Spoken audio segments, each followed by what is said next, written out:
Hello, hello, hello, my viewers, and welcome to Beacon of Hope Wednesday special program. Yes, I know it's Wednesday. You could be asking yourself, what's happening today? Yes, I know it's our special program on a Wednesday, and I do invite you all, I do welcome you all my viewers, all my friends, all my family. You are most welcome to come and join us because tonight we've got a very, very special program. We've got very, very special guests you cannot afford to miss tonight. Welcome. And as I do this, as I do what I'm doing, I am asking my guests to start inviting their family, their friends. Yes, so that we are in for a treat tonight. As usual, our promo.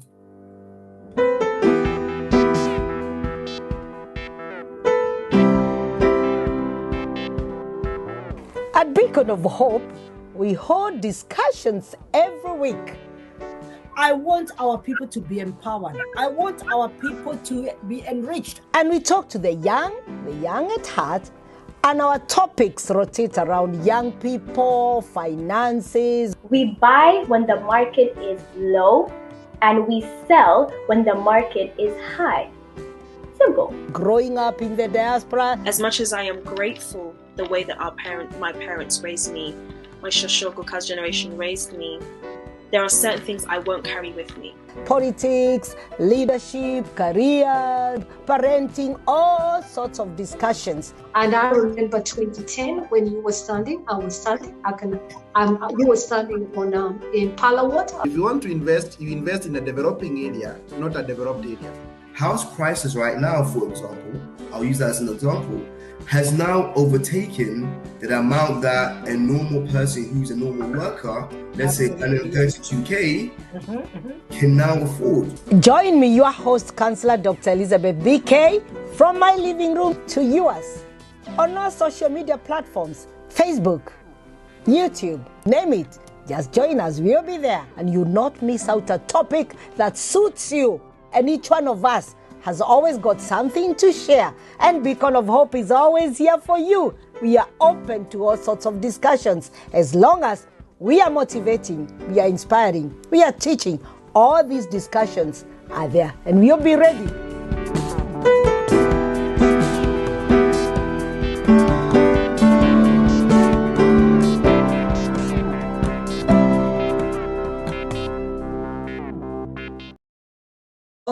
Oh dear, dear. Wi-Fi. We committed this and we said network, obey.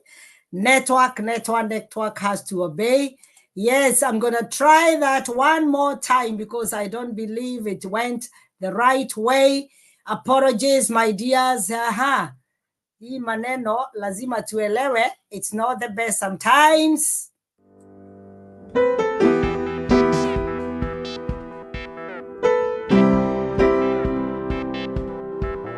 At Beacon of Hope, we hold discussions every week.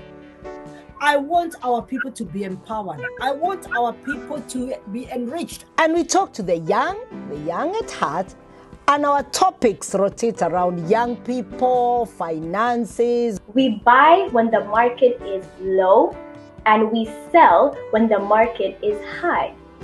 Simple. Growing up in the diaspora. As much as I am grateful the way that my parents raised me, my Shoshogoka's generation raised me, there are certain things I won't carry with me.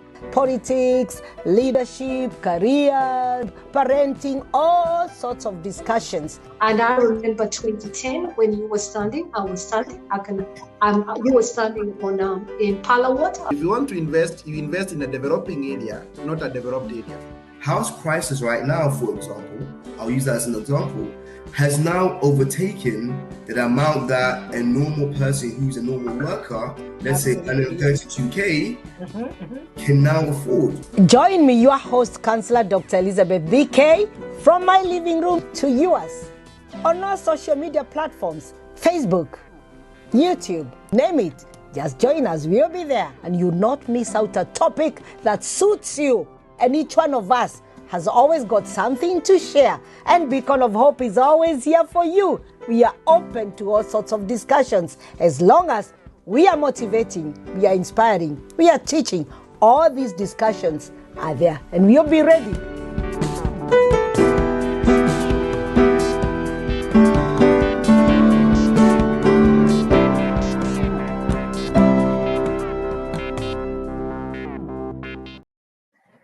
So once again, it's your show, your program, Beacon of Hope. And tonight we have a special program. And I've already told you when I was inviting you that it's very, very dear to me as a teacher, as a parent. There's a lot that we are to learn tonight. The topic that we are to tackle is important for each one of us. Because I did say we are looking at cerebral palsy awareness. And you know what? We are so ignorant. There's so many things that happen to us when we are growing up. And we didn't know in school. But now we need to set things straight. We need to learn from the professionals. This is not my area. I could be handling somebody who has got that condition. And because I do not know how it presents itself, I mishandle that person. It could even be a resident. I'm a counselor. I could be handling somebody who needs support and something happens. So tonight, we have a power-packed program. We've got the right people. We've got doctors. We've got parents. And you, my viewer, if you've got anything you'd like to add or even ask, please do not shy off. Do not shy away. This is your show. This is your program. We reach out so that people can learn. I've told you so many times that in Beacon of Hope, you have the initiative of teaching, motivating, encouraging, learning. And now, as parents, we need to be taught by the right people. And I've said tonight, we're so lucky to have a professional, a doctor, who is already aware of what he sees, what he has to put up with. But before I bring that, we have got several surprises tonight. We've got one lady who has been here in the past, and she is the lady behind what we are doing before we bring all the other guests. And I would like to bring her in to introduce herself. And please continue sharing, inviting friends and family, because don't keep this information to yourself. I am only a vessel that God is using so that we can disseminate this information to as many people as possible. But how will that happen if you just keep it to yourself? Your contacts are not my contacts. Share all around your contacts. Let's reach out to as many people as possible. And like I've said, we've got so many surprises tonight. So over to my first guest. Good evening, Dama. Good evening. How are we doing? I'm well, thank you. It's always a pleasure to see you wearing that beautiful smile. Would you like to introduce yourself to the viewers, please? Thank you so much, Dr. Councillor Elizabeth, for having me tonight. I feel honored. Good evening, viewers. I'm Damaris Kilelo, a minister of the gospel, a wife to one husband who is a male, and a mother to 3 awesome kids. Basically, and also an advocate of parenting a special needs child with a smile. Right. I think that's a very, very brief introduction. For some people have seen you, have listened to you, but would you like to explain why you said as parenting, you are a parent to an advocate of parents with special needs? Why are you doing this? Just briefly so that we can go to tonight's topic, please, if you don't mind. Okay. Thank you for that. Sure. I advocate for children with special needs, and it is because I'm one of those parents that are blessed to have a special needs child, or rather, and God blessed us with a son who is now 9 years, will be turning 9, I think, in few months to come. And yeah, through him, we got exposed to this life of, handling and parenting special needs children.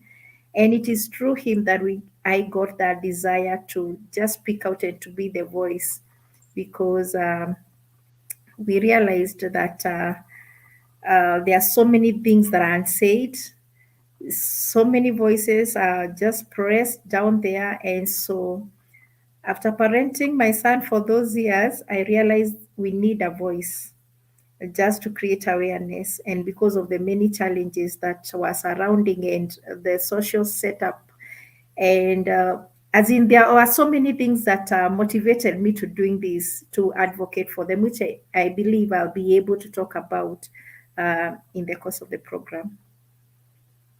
So basically, it's to say that I'm a parent to a special needs child. Thank you so much, Damaben. And I can see so many people welcoming you.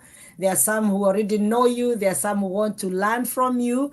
And I'll also bring in my other guests so that the two of you will work hand in hand. You've already said you are a parent to a special needs kid, and it's through this child that you brought in this advocacy. That's why you feel you're an advocate. Now, you've gone ahead and done more than that now. When I last hosted you, the initiative was known as Diaper for a Smile. What is it known as now? Would you like to explain to us, please? Awesome. Yes, you're right. The last time I was here, we were talking about an initiative that was birthed through this advocacy. And it was an initiative that really focused on supporting the caregivers and mostly the moms to these children, because they are the most affected ones. And we used to just support them socially and giving them diapers. And we have done that for like 4 years. And I mean, last year, God came through for us, and through demand, we were able to register. It is now not just an initiative, it's a foundation known as Noweza for Special Needs Foundation. So now we have this vehicle that is able to, to carry this small program, Diaper for a Smile. So Diaper for a Smile is now a program under Noweza Foundation. Thank you, Dama. It's good that with the government of Kenya. We thank God for that. I wanted you to say that because these days there are so many initiatives, there are so many programs, and people are scared of, just chipping in. So Noweza is fully registered by the government of Kenya, acknowledged, and so you are working legally, whatever you are doing. Right. As we continue, I'm going to invite my next guest, who he is a parent himself, and he wants to talk a bit more about tonight's initiative, and none other than Daktari. Good evening, Doctor. Good evening, Daktari. How are you doing? I'm doing fine. Yeah, I'm still in the office. I'm going to still in a few minutes, and I'm still in the office. Oh dear. Okay. Wagonjwa, yes. The patients need you. You are doing the right thing. Would you like to introduce yourself briefly so that you can know whom you're talking to, please? Yes, Karaoke is my name. I'm a general practitioner, currently practicing in private sector, that is Hill Park Hospital. I'm also a lecturer, a parent, and I've worked closely with special needs children and specifically CP children. Oh dear, please don't use jargons here. CP, have no idea what it is. Sorry. Cerebral palsy children. And I'm excited to be part of this today because last month was just the month, the awareness month of cerebral palsy. Yeah. So this is really, really timely. Awesome, awesome. This is just the right time. God's time is the best. Even when we are told that this is the month, Cerebral Palsy Awareness Month, I think this should be going on forever. What happens to the person who missed last month? So I know it is good to have a certain period set. But for us, we want to create. You want to continue creating this awareness for as long as God allows us and gives us an opportunity, because it doesn't mean because we spoke last month, the condition is gone. We need to continue supporting parents. So welcome to my show. And I believe as we continue, you're going to enlighten us, because I did say you are the right person. You are a professional. And we really need to understand this condition right from a professional's perspective. Damaben, the CEO of Noweza Foundation, is here as a parent too and an advocate, and God has given her that grace to go out and support.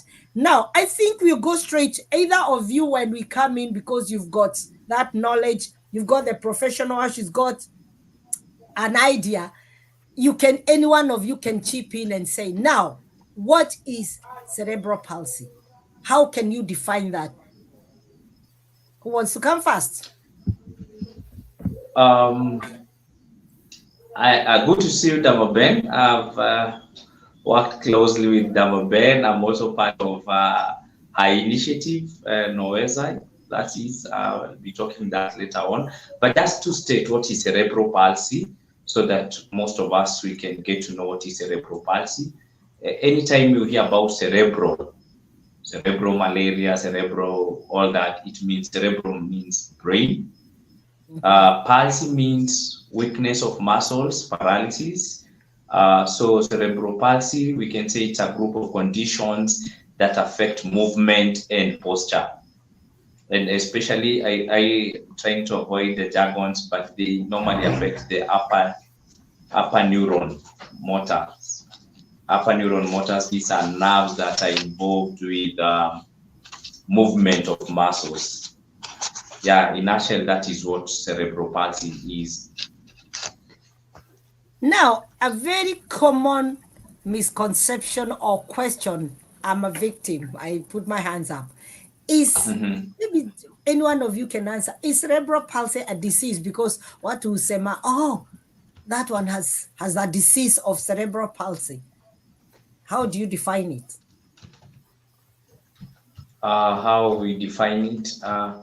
Damaris, do you want to try to define like I think like yes, a layman? I'll take that. And because I think by default now we are like medics, we become medics by default. Because once you are there, you are forced to just research and get to know these things for you to be able to support your loved one. And so, yes, that's a misconception.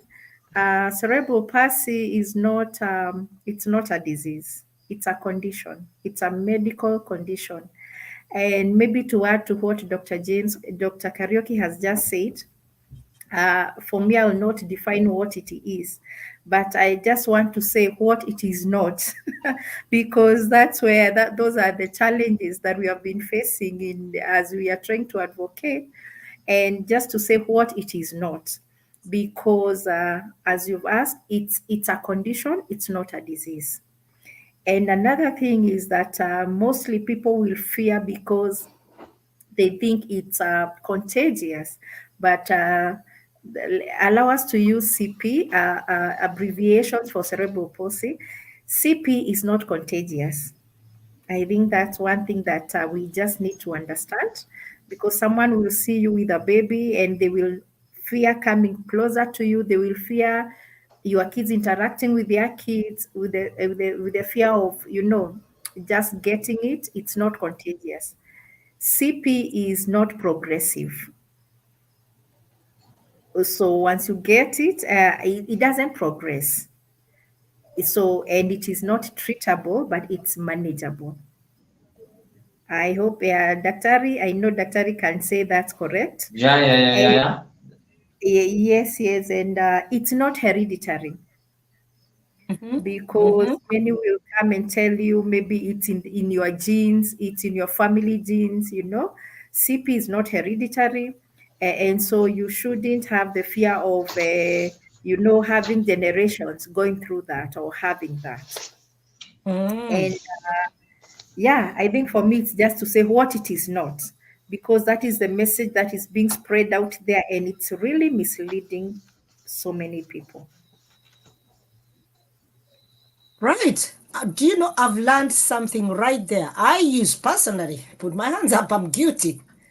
I used to think it's hereditary. So I would always think it belongs obviously to a certain lineage, and it's good to clarify, these are some of the things that we didn't need to, doctor can use his language to explain to us. Would you like to say a bit more? Because to be honest, I used to think cerebral palsy is hereditary. I mean, I used to think it lands in the bloodline. So would you like to explain a bit more? One thing I'm happy to know, it's just a medical condition and it's not contagious. So ukiona mama ambaye ana mtoto, don't fear. Know that, it cannot be infected. It's not HIV. And even HIV these days, if you treat yourself properly, I'm not the medic. I'm sorry, I'm going to my grounds which are not mine. Daktari. Maybe I'll talk shortly about what is CP. Damaris has said what it is not. I'll talk what it is in terms of causes, in terms of how it presents, and maybe treatment, if there is any treatment like that, and so forth. So, and we started by saying cerebral palsy is a group of disorders. Again, here we are referring to a condition is a term that refers to a person's state of health. So it is a group of disorders that affects a person's ability, number one, to move and to maintain balance, and also posture. And cerebral palsy is the commonest motor disability in children. And when I say motor disability, anytime I'm using the word motor here, I'm using it to refer to inability to function normally, that is the muscles. The other thing I want to say about cerebral palsy, I want to say the causes of cerebral palsy. And the causes here are, again, multifactorial causes. And I'll begin with prenatal causes. When I mention about prenatal causes, these are causes that are bringing about CP. CP here is short form for cerebral palsy. These are causes that when still the fetus is in the uterus before giving birth, that is what we call prenatal. And that is where we go for prenatal clinics. We call them ANC, antenatal clinic. So some of those causes, the most commonest cause, number one, is premature birth. Premature birth. These are preterm babies. Again, when we have a preterm baby, it means that the brain is not yet fully developed. And the two risk factors in preterm babies, number one, we have what we call PVL. I will not even mention what that is, but we have inadequate blood supply to the brain. Number two, we have what we call isolated intraventricular hemorrhage, where you have some small blood vessels, again, breaking and leaking into the brain ventricles. And these two are the most causes of CP in preterm babies, because the brain is not yet matured enough. So even the blood vessels are very weak. That is number one, preterm, premature birth, that can really cause CP. Number two, intrauterine infections. These are infections that mothers get when they are pregnant. And again, allow me to keep on drawing this in between, even before you go to things like prevention. This is why it is very important for all pregnant women to attend antenatal clinics.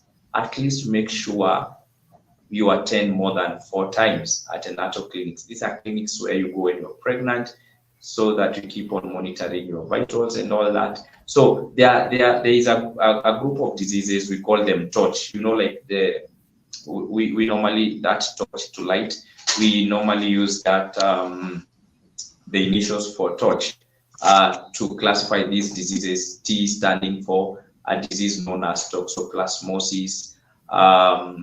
Others is for other diseases like syphilis, like Zika virus, and then we have rubella, that is the German measles. These are the things that we keep on screening when mothers are coming to the clinics. And then we have herpes virus, that is also very common in causing CPs in these pregnant mothers. Then number 3, we have hypoxia. Hypoxia is whereby we have a shortage of oxygen in the brain. Anytime we don't have enough oxygen going to the brain, that is hypoxia, and it can result to cerebral palsy. And some of the causes of hypoxia, remember we are talking about babies, fetuses. These are babies who are not yet born. Some of the things that can cause hypoxia is number 1, when we have placenta issues. Remember, blood goes to the fetus through the placenta. So we have placenta issues, and one of the placenta issues here is either the placenta is not positioned well, or the placenta is below. You know, the placenta attaches from the upper part of the uterus. When it is below, medically we call those placenta previa and placenta abruptio. Those ones can really cause a shortage of blood going to the fetus, causing shortage of oxygen to the brain. Again, we can have cord compression. We can have cord compression. If the cord again is compressed by whatever the factor it is, it can really cause hypoxia. And then we have complications of labor. And one of the complications of labor, it could be you are having very hard labor. Maybe the baby is tired, you know, you're having prolonged labor, and the doctors are not making whether to do a CS or do deliver normal deliveries. So complications during labor can cause hypoxia. Then after birth, what are some of the causes that can bring CP after birth? Number 1, trauma. And we've seen this in many cases. When we talk about trauma, it's like you're given birth to a beautiful baby, you are there, nurse receives the baby, and then by a mistake, the nurse drops the baby down, and poop, the baby falls down. You know, those little creatures are slidey sometimes, and they can easily fall down, and they get trauma, head injuries that can really cause CP. And the other thing, these are brain infections, something like meningitis, neonatal meningitis can cause that CP. We have ischemic stroke. Those are things that can cause. And then you've seen some babies who are born and then they have jaundice, yellowing of the eyes and all that. Status we call canicteras can cause cerebral palsy. Finally, let me just correct you about genetics. Sometimes we have autosomal disorders.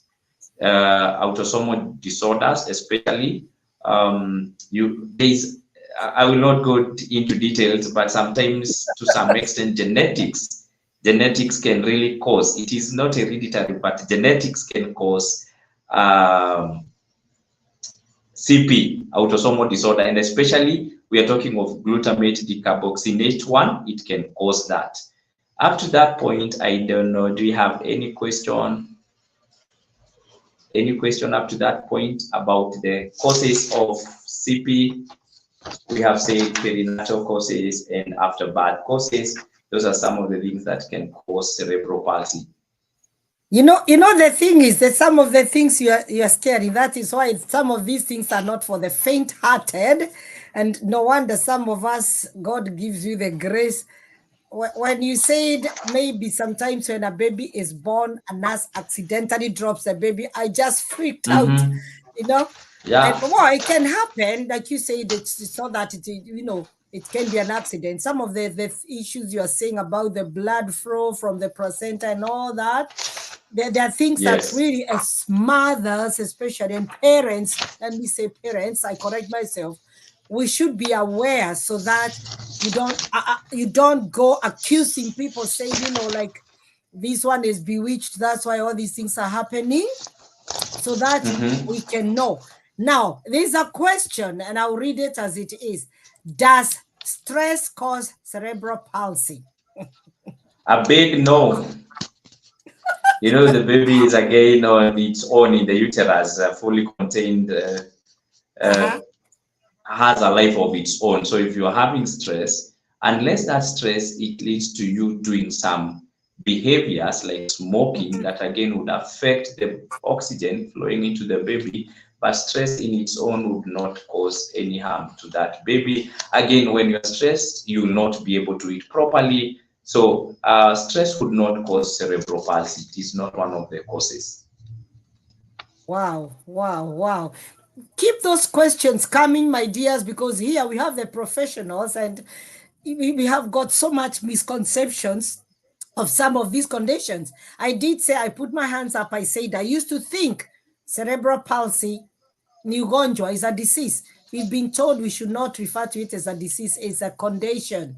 And you can be born with it. And we have just been given different ways that a child or a young person can get the cerebral palsy. Oh dear, oh dear, oh dear. So one thing that you have clarified is that it is not hereditary. No, it is not hereditary. And again, something else that Dama said I should stress on that is it is not progressive in nature. And when we say it is not progressive, we are saying the problems will not continue deteriorating. Yes. So what does that mean? It's not clear, it's not progressive. I wanted actually to ask, what is that? Like now, for instance, if we have a disease like cancer, cancer is progressive in nature, that it will continue growing from stage 1 to stage 2 to stage 3 to stage 4, all the way to the last stage. But when we are talking about cerebral palsy, it is not progressive. The condition does not change over time, that you find someone is having, let me try to use layman's language, that you are sick, you are more sicker now. As you are growing, you become more sicker. No. It doesn't progress. The problems don't progress. What we have are complications resulting from cerebral palsy. Great. It's good to know. We are learning. And please, guys, my viewers, could you keep those questions coming? And I'm glad to see so many of you tuning in. Listen, it does not have to be necessarily you, but you could come across a person who needs that support, who needs the help, or whose children or family are going through this, and you can quickly give them the support that they need. And that is why we are calling this cerebral palsy awareness. Because if you do not know, then you treat people different, or even the word of God says, how shall they know unless they are told? And how shall they know unless... Now, this is where we have the professional. I can bring in the biblical aspect of it, in that, how shall we know unless we are told? And how shall we be told unless the doctor is here? I am not, you can ask me politics, you can ask me teaching. Those are my 2 lanes. You can ask me law. But when it comes to what Doc is telling us, I really want to appreciate him. Once again, I want to appreciate all the many people joining from different parts of the world. Ben Kenya says he's tuning from Nairobi. Karibu sana. Tess Recha is joining all the way from Saudi. I'm so impressed to see that. Naomi Joel is joining all the way from Nairobi, Kenya. I can see they're inviting so many people. I can see I've got Wanyoike Digokua. Wanyoike Digokua is here. And I might invite him to sing. Get ready. I can see a good friend of mine, David Nkere, watching all the way from Naivasha. I can see Mel JJ. And the reason why I'm saying this, people just look and see. The screen is showing this number of people. Facebook has done its thing again.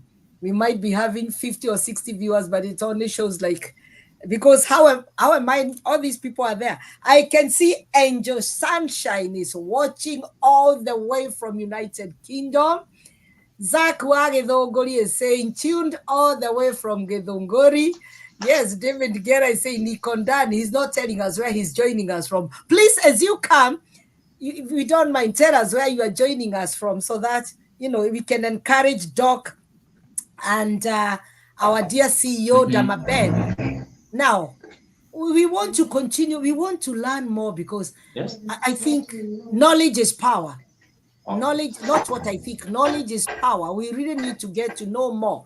So, Damaben, what would you like to add? Because you said you've come across so many of these moms who have children with cerebral palsy. What are some of the things that you'd like to talk about, which you, not as a doctor's perspective now, from a mom, what would you like to tell us that you've seen that maybe people have taken the wrong perspective? Go ahead, over to you. Thank you so much. I think over time that's our major challenge, and it has continued to be. And I thought in this century, 21st century, it's something that we shouldn't be talking about, but unfortunately, it is the conversation that is ongoing. And so we realized we have to be so loud in creating awareness, because it was just the other day I was on phone with another lady, another mom that I had been referred to, and I was reaching out to her, and I came to realize that she's really fighting a lot of, and let me call them unknown fears, because at the moment the child that she's having is their firstborn. And the pressure that she is under is because some relatives are telling her she needs to take that child to the grandfather, and the grandfather needs to speak over that child, and the child will be whole. And so now this mom is, they're not in agreement with the husband, because the husband thinks otherwise. And so he thinks, no, we are not going to take the baby home. And the mom is very stressed, because she's looking for all ways and means to take this child home. And she believes that she cannot get another child before the grandfather speaks some word over this child who has special needs. And when I listened to her, I really felt so sorry, because that's one of the many misconceptions that we've been having. And I'll go still back to saying, it is not hereditary. It is not because of something that you didn't do according to your culture.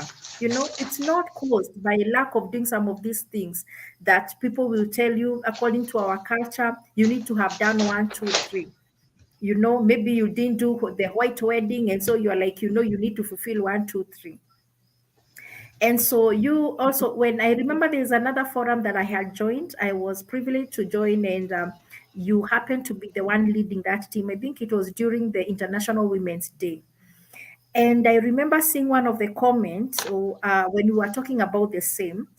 And that lady, I didn't quite get well from which country she was talking from, but she mentioned that what is happening where she was at is that these kids will be taken, they'll be put together, and they will be thrown into the sea, because they are looked at and viewed as, bad omen in the community. And it's only that I didn't get her, her contact, because that really broke my heart. And I was trying to imagine this kid being thrown, alive and just like an object. And today I saw another article that somewhere in Nigeria, they look at this case like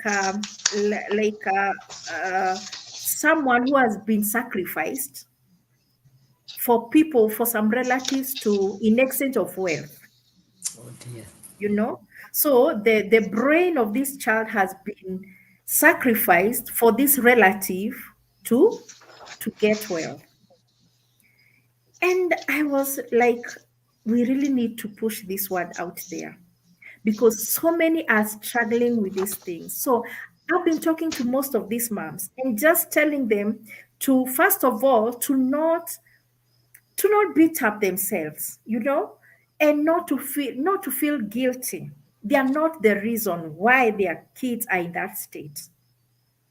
And as you also said, for me as a firm believer of the word of God, I really love the word of God from the book of Proverbs that says that, I think it's from chapter 27 or the other way around, verse 3, that children and offsprings are a gift from God. And so we must start seeing these children from that perspective. With special needs or without, the first thing we should see them as children and as a gift from God. So when we start viewing them from that perspective, then we can deal with the rest. So what these moms are fighting is stigma, because in the community, you'll see people pointing out that lady in that house has this kind of a child. And so they are forced to lock themselves. You see? The same thing the same thing is happening in marriages. You'll see a spouse running away. And of course, now we've had, according to the statistics, and I'm saying of not stories, I'm talking about statistics even on the ground, is that we have so many fathers running away once they get a special needs child, because they will say, this is not from our side, you must have done something from your side. They start the blame game. But also it's so unfortunate that even now we have some moms who are running away and leaving the kids with the dad.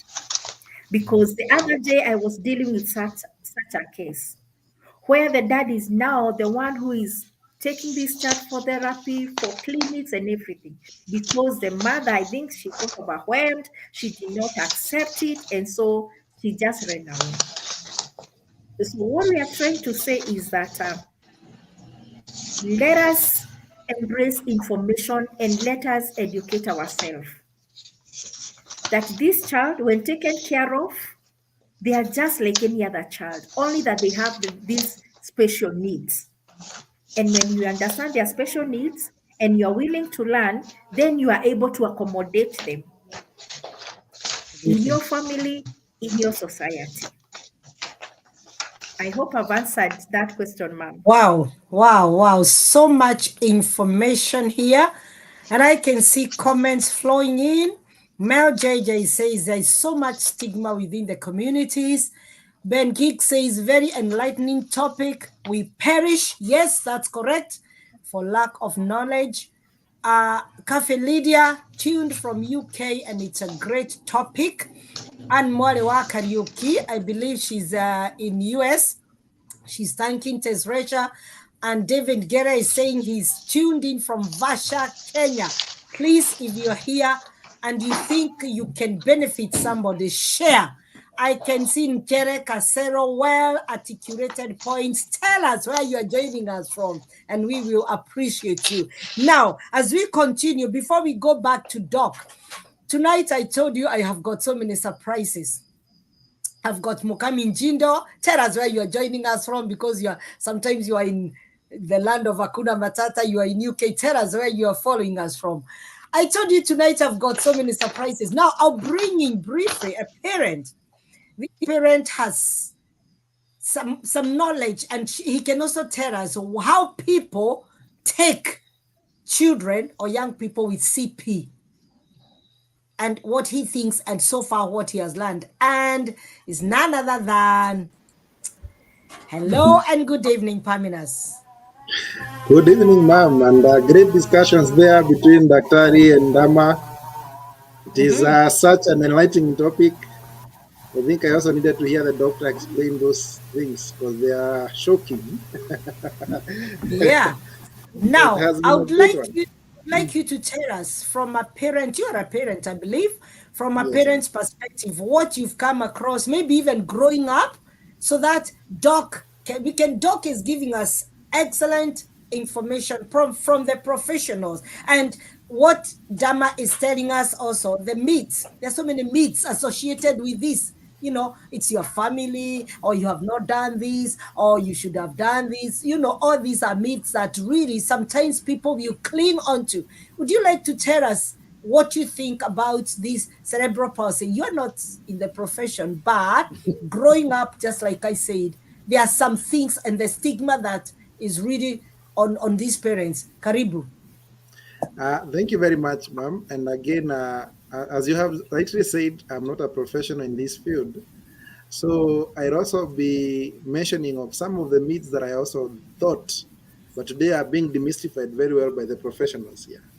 Number one, I think at first I thought, and you allow me to be as blunt so that I don't try to sugarcoat it. I thought that children born with cerebral palsy are actually from my village, they were cast. So that was the first thing that used to be told. So at least with my life, I have realized, and from the trainings that we are getting, is not true. But that was one. Number two, it is some people used to tell us that maybe one of the parents have done something wrong. That is why they are not able to get maybe the so-called healthy children. But number three, which is the most painful one, is that it was a mistake. It was a mistake of the parents. Maybe they disagreed on a few things. Maybe they disagreed with their forefathers. They disagreed with their grandparents, and that is why this happened. So those are some of the things that I grew up knowing. Only to realize that this is more, as he has said, more brought by more other realistic issues. And the one that has shocked me is the one for the nurse dropping the baby accidentally. So you can imagine somebody will tell you that you are cast, but the truth is it was not even beyond control of yourself or even the nurse that was there. So it is such a great topic, but also to add to it, when somebody has said, my people perish for lack of knowledge. Indeed, we can be living in isolation. And I know many parents who hide their children because of the condition. But with such enlightening topics, such enlightening discussions, I believe it is the high time that people stop hiding. Because one, a child is a gift from God. And once it's a gift from God, it's God who is able to give you the grace to handle them based on the way they come to our lives.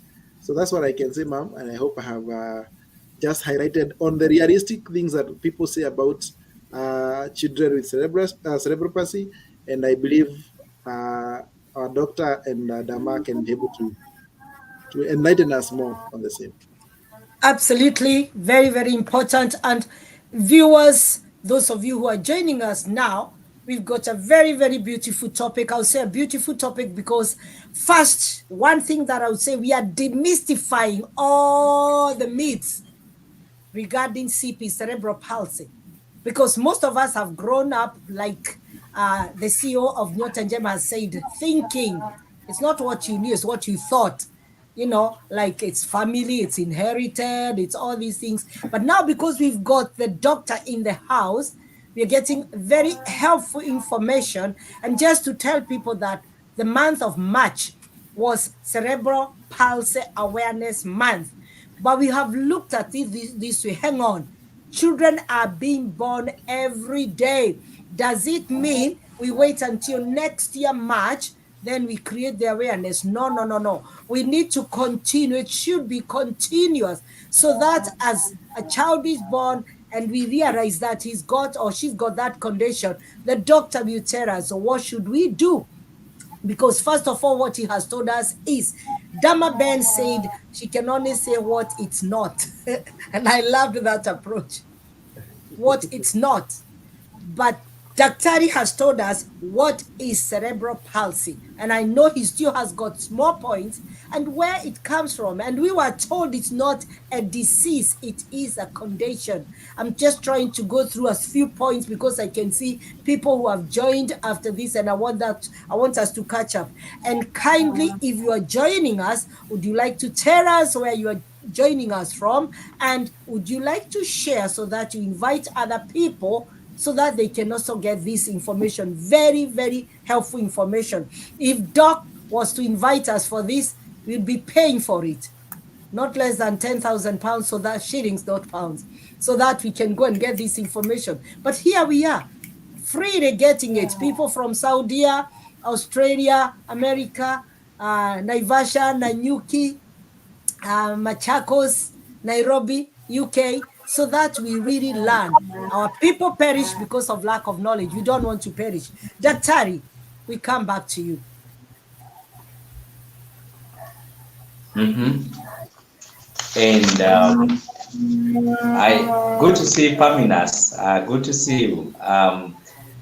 Did you know that cerebral palsy? I've heard Damaris talking of her faith, and I don't know whether you know that cerebral palsy, we can trace it from the Bible.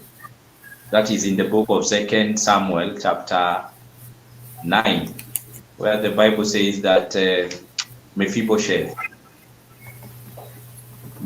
dropped her. And actually from that point, the baby, the Bible puts it, but to me, that looks more like cerebral palsy. He's even seeing himself like a dog. So those traumas are quite something. Head injury is quite something, but to small babies. Yes, ma'am. Tell me, I wanted to talk shortly about what we call the, how will these babies present? How will the babies present? Yes, go ahead, please. When it comes to CP, we normally classify it under 3 categories. And number 1 category, which is the most commonest, is what we call spastic cerebral palsy. This is the most commonest one. I wish I was drawing somewhere in a diagram so that you can see the way our brain cortex is arranged. We have spastic cerebral palsy, and when we have spastic cerebral palsy, under that we have where you might find it's hemiplegia, just the one part of the upper arm is what is mostly affected. We can have dysplasia, where we have the upper arms are more affected. And when I'm talking about being affected, we're talking about stiff muscles, exaggerated reflexes, which we call spasticity. Those reflexes, you can find a baby doing like this, like that, very funny movements. And the worst case, we can have quadriplegia, where both the hands, the lower limbs are all affected. And sometimes we can even have a mixture of all these. So movement and coordination, when these babies present, again, when we talk about movement and coordination, we just explained about the stiff muscles. We are talking about variation in muscle tone, such as being sometimes too floppy. The muscles again are too floppy. Sometimes they can be very rigid, lack of balance and muscle coordination.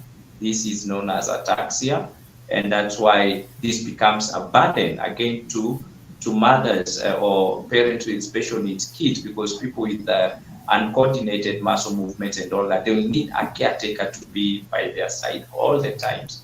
They become dependent all throughout. We have jerky movements that can't be controlled, known as tremors. Tremors are those like you can have just throwing the hand or the lower limb. So when we have this kind of jerky movements, these are children who cannot even coordinate how to feed themselves. So you see the bulk of work again with the parent who has a special needs child. We have favoring one side of the body, such as only reaching with one hand or dragging leg while crawling. You just find it's just one part of the body. That's why you find them sleeping with one side. You try to position them. I don't know whether Damaris has noticed that with the son. You try to position them. They just want to be, they just favor one side of the body. They have trouble walking. They have trouble walking. And these people may walk on their toes or crouch down when they walk. They also have a scissor-like walk with their knees crossing, or they may have a wide gait or walk that's not very steady. Again, trouble with fine motor skills will come with buttoning clothes or picking up utensils. They cannot coordinate. Then we have also, that was movement. We have speech again. When it comes to speech, they have delayed speech development. They have trouble speaking, trouble with sucking, chewing or eating. These are some of the things that we see when it comes to speech and eating. Trouble with sucking, drooling, because again, they cannot coordinate their voluntary muscles to swallow. So swallowing becomes a difficult thing, so they keep on drooling. When it comes to development, that is some children with cerebral palsy have some symptoms related to development, that is delayed reaching motor skills milestones, such as crawling. You'll find your child has a problem with crawling. You'll find they have learning disabilities. They have intellectual disabilities. I'll talk later on about intellectual disabilities. And again, they have delayed growth, resulting in smaller size. Most of these children, again, you can see are 18-year-old. And by the way, they grow all along like that with CP from childhood to adulthood. So you will find adults with CP. Mostly it's very hard to find a normal adult developing CP. It's something they grow with to adulthood, but their size will be smaller than their age. And we may have complications, and one of the complications could be cognitive complications. Those are intellectual complications. The other complication are things like seizures, which are symptoms of epilepsy. Again, your child will suffer from epilepsy. So these children, most of them, you'll find them with anti-epileptic, anti-seizure drugs. The other thing, they might have trouble in hearing. They might have trouble. Doc, can I ask a question, please? Sorry. Yes, kindly. Before I forget. Now, I think I'm confused here. What is the difference between epilepsy and cerebral palsy? I thought it's one and the same thing. It is not one and the same thing. It is not one and the same thing. Those are two completely different things. What are the main differences between the two? Cerebral palsy, let me just do it. They all affect the brain. They all affect the brain. The cerebral palsy, we have upper motor neuron lesions. Motor neuron. Lesions. When we talk about epilepsy, these are electrical impulses affecting the brain, and because they are not like they're not progressive, so you'll find this is a normal. Let me use the word normal. You'll find this is a normal baby. They are only affected when those epileptic attacks come, when those electrical impulses come to the brain. So this is a baby who has normal lifestyle and all that. But now when it comes to cerebral palsy, it's a child who has an upper motor neuron lesion that is permanently there. And again, they have epilepsy as a complication. I don't know whether I've been able to answer your question. You have. The minute you say the electric effect, I even so, because I've seen obviously epileptic children. The other question I would like to know, let us go slowly and learn. We are talking of babies. Can an adult get that condition of CP? Or is it from childhood? I think I explained that again when I was saying it's very difficult to find adults with CP, a normal adult developing cerebral palsy, because their brains again are purely developed. But we have adults who have CP. And who are these adults? These children. They grow. CP does not cut our lifespan. They grow all the way to adulthood. And that is I think Damaris is coming in, because if they have uncoordinated muscle movement, especially the voluntary muscle movement, this is whereby they cannot control their bowels, and these children will need to be in diapers all the way. Can you imagine 18-year-old using diapers? Yes. Great. And there's a question Mel JJ is asking. I'm just wondering if CP children have hypotomia. Please, that's, you know, those terms. I don't know. Hypotomia. Yeah. What is hypertomia? Hypertomia is a condition where we have too much muscle tone. And when we talk about muscle tone is that the strength of a muscle, the stamina of a muscle. So what happens with CP children, depending again with the kind of CP they're having, and we said we can have spastic CP, dyskinetic CP. Again, some of this classification of CP will present with hyper, that is hypertonia, that is too much muscle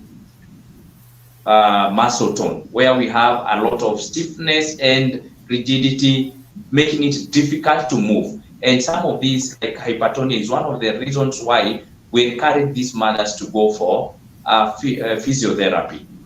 Yeah. So we have hypertonia also as a presentation in CP babies.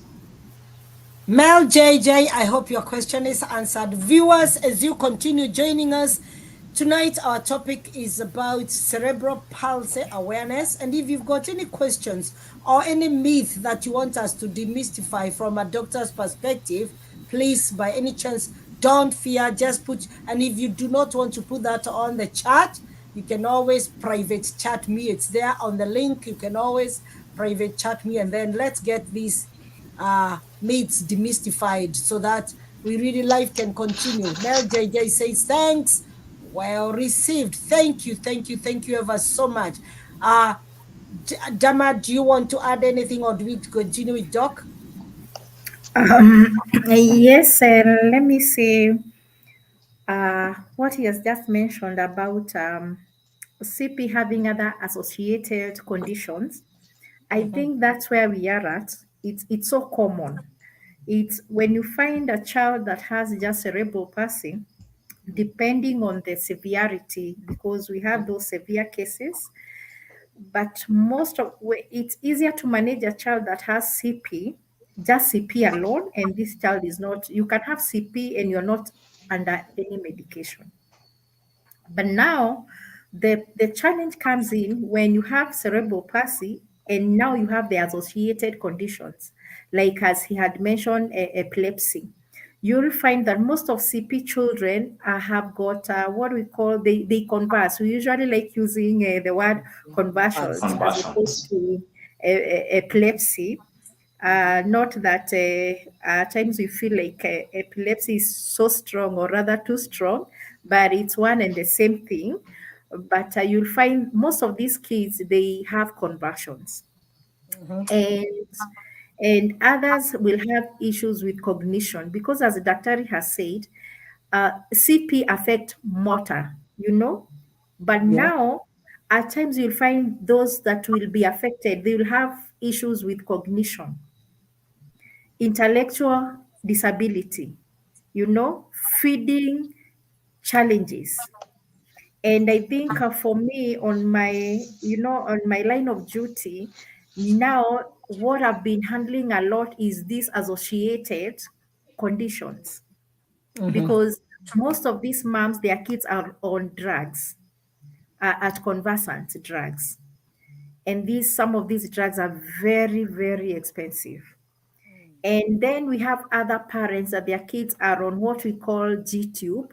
They are not feeding through the mouth, they're now feeding through the tube, which is inserted directly into the stomach because of the complications of having, there's a word for it, but when you have food coming out, I think reflux, yes. Reflux, yeah. They go through a kind of surgery and a procedure where they have now the G-tube, where they feed through the tube. And so, like, even as you're talking, I have actually there are two parents that are currently dealing with that. Of course, I have like 3 parents who are using G-tubes, But now these two that I'm talking about is that their kids have been having complications with the due procedure, whereby they underwent that procedure, but now because of acid, a lot of acid, they've gotten an infection. Now it's something that I thought I would show, but it's so, it's not something good. Yes, Mercy. You realize because of Niwanga. this acid, we have the infection. And so it turns out to be a very big wound. So now what is happening, they have to undergo another procedure, which is called fundo something, where to close that, the abdomen completely. I think I should get it right. There is a word, it's called a procedure, because like for those two moms, they are awaiting, they're in the queue waiting for that procedure again, which is very expensive because I'm looking for that funda, want to get it right.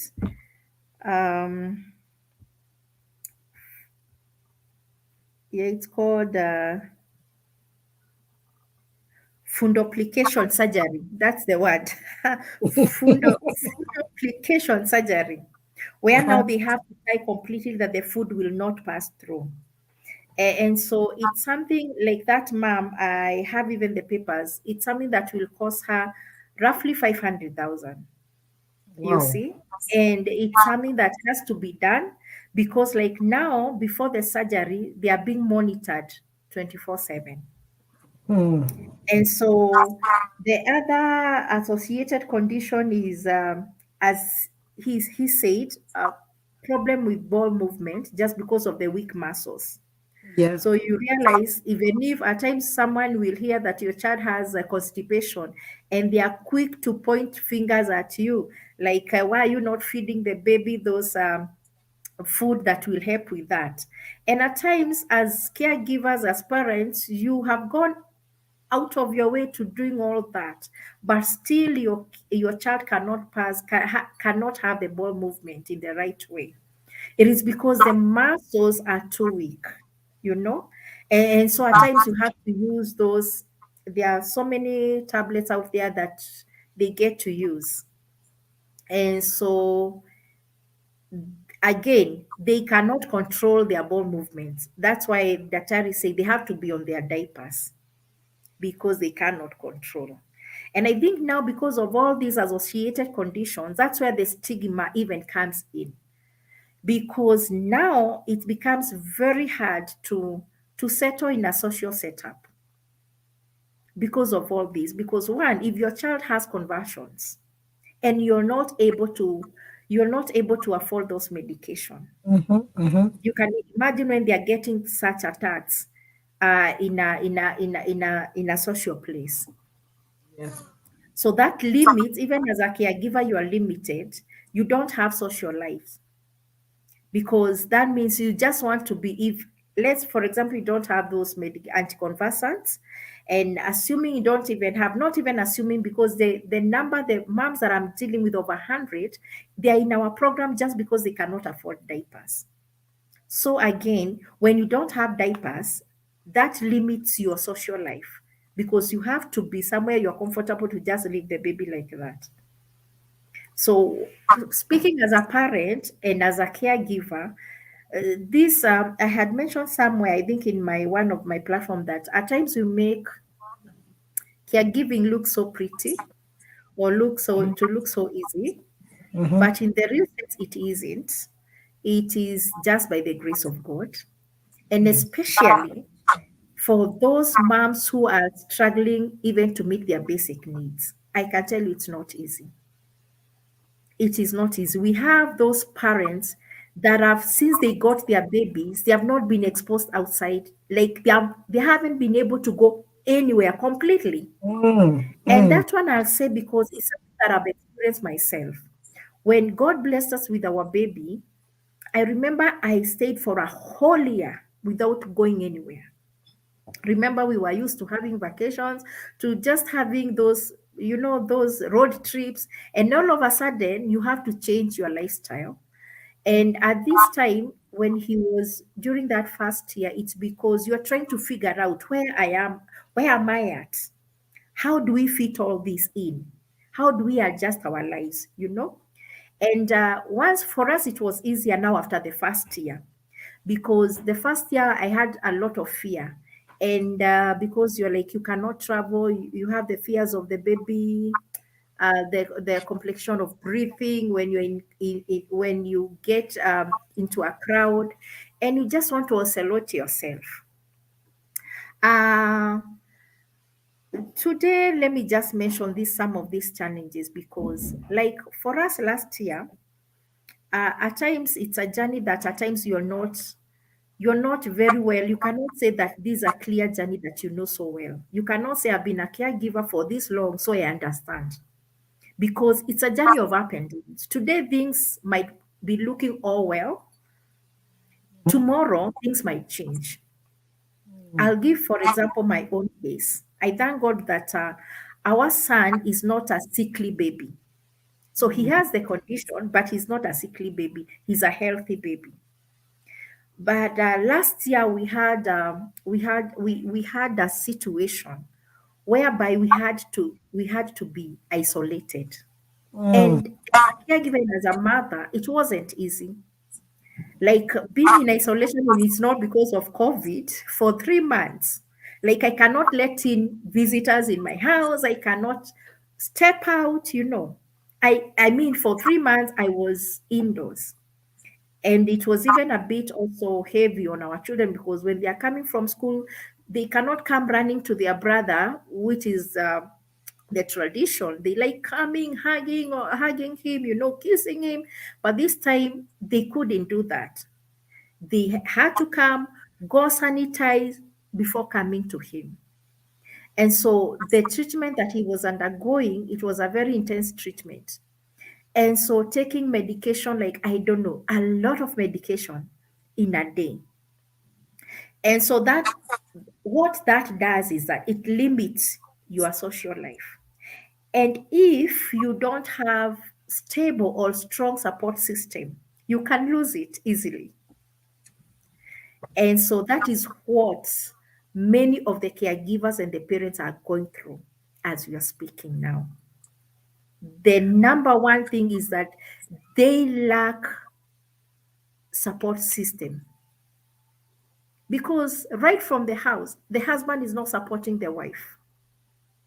You'll find a mom who will walk a distance, a very long distance, to get their child for therapy sessions. And the dad is there, not that he cannot even afford. Some of these cases we are dealing with, they can afford.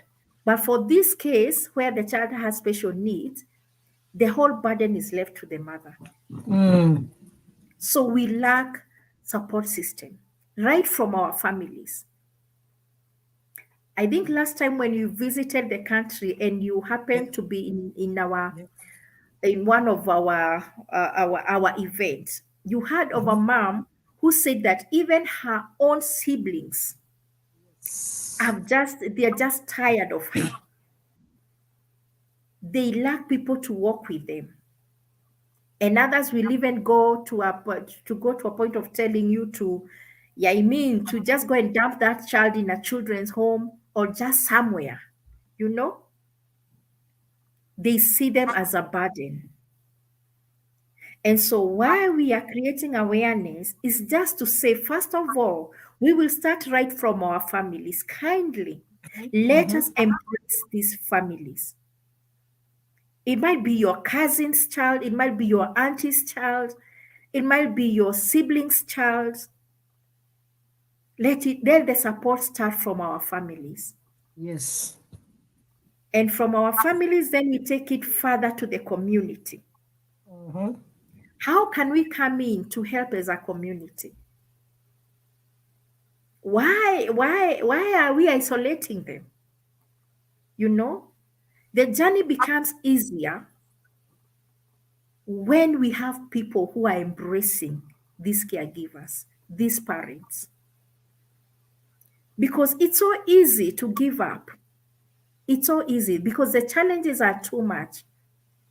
It's only that I didn't have time. Last year, I think let me finalize on that part of our son going through that intense treatment so that I don't leave people hanging. We underwent that very intense treatment, and we really thank God because when we went for the review after the treatment, the results were if I say positive, the results were positive, meanings like the treatment worked. And for us, we praise God.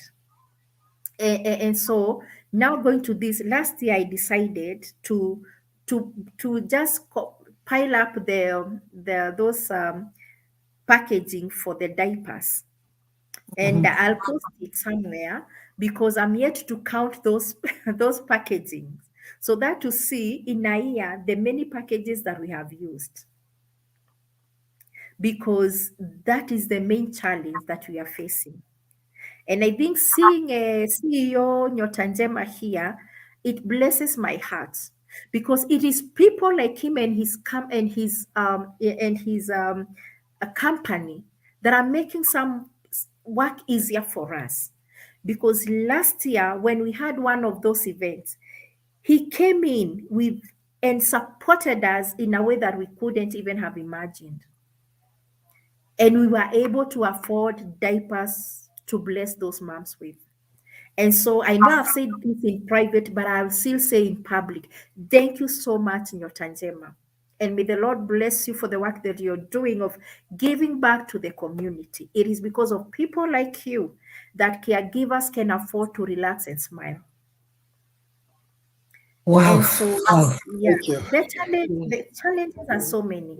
And maybe again to also mention that I don't know, we need this word out there. And I know mom is there in the political world where maybe policies are being pushed, because we are doing our part, but we need people who are sitting around the table to pass some of these policies. Because what we are saying is the numbers are growing day by day. So, and the major question is, what is contributing to the high numbers, to the rise of the numbers? Because I remember when our first lady, the former first lady, Margaret, was in that position, she really pushed for the agenda of Beyond Zero, whereby we had, she was pushing to have zero mortality, and I think she achieved that. We no longer have those moms dying when they are giving birth. But again, there is another big question. When we have the mothers here who are well, how about the babies that we are bringing forth? How do we then see to it that we are bringing forth healthy babies? That's right. Because it's not a blame game, but some of these things that are happening, there are so many causes, as Daktari has said, but also we cannot ignore the fact that others are caused by negligence in those hospitals. So what are we doing? What are we doing to make sure that we are bringing forth healthy babies? Wow. Dama, I think watching you and listening to you, I think it just brings emotions to every viewer here, to anybody listening to you. And this is very, very important that you are bringing the point home, because people might just sit there assuming that all is well. I know I'm in the education here, even in the UK, and statistics are showing that post-COVID, the number of children with special needs in schools has almost tripled, if not doubled. And reasons known best, I don't know. The medics would know. So parents are looking for those assessments because their children cannot cope. But the topic you have here tonight, like my sister Jacinta Waigajo is saying, this is very, very informative. I can see our brother Crispus Washira, and I'll be calling him on board to support this. CEO Almond Estate Company Limited, he's saying it's a very informative discussion, and that's very, very true. I know Naomi Joel is there. Their company is also supporting. I mean, it's a worry every single day in that there is that increase. And we said we do not want to bring a blame game on anybody at all. It's up to you to play your part, for me to play my part, whatever we can. And look, viewers, I would like to commend Damaben for what she's been doing for, I think, 4 or 5 years now, single-handedly, just having that burden. What can you do? Together, we can do a lot. She's doing this single-handedly, but she's now here explaining to us so that we can hear for ourselves firsthand information of what these caregivers go through. Till you look at them, some of them don't even have time for themselves, and people start thinking they have lost it. They don't have that time even to look after themselves. So it's a very, very informative topic, and the doc has also gone ahead and told us what we need to know about these cerebral palsy children and what we can do to support. Now, I think this topic is getting there. Nyotanjema, do you have anything to say with regards to what you have heard Damaben say? Because, I mean, it's really moving. Wow, I think you can get emotional when you listen to Dama. She is so passionate about this issue. And what I can say is call upon Kenyans of goodwill to come out in large numbers and support such initiatives. When we participated last year in the event that was there, my team, I was in the UK, but my team was able to do that. And I can tell you, they came back transformed people. You see that we are advantaged in one or many other ways when we see such people. And it is upon us as Kenyans and as even wherever we are from across the world to participate and take part of giving hope and giving encouragement. Because these children, nobody went and asked God for them to be born the same way they were born. But again, we have a responsibility because they are there. We cannot throw them away.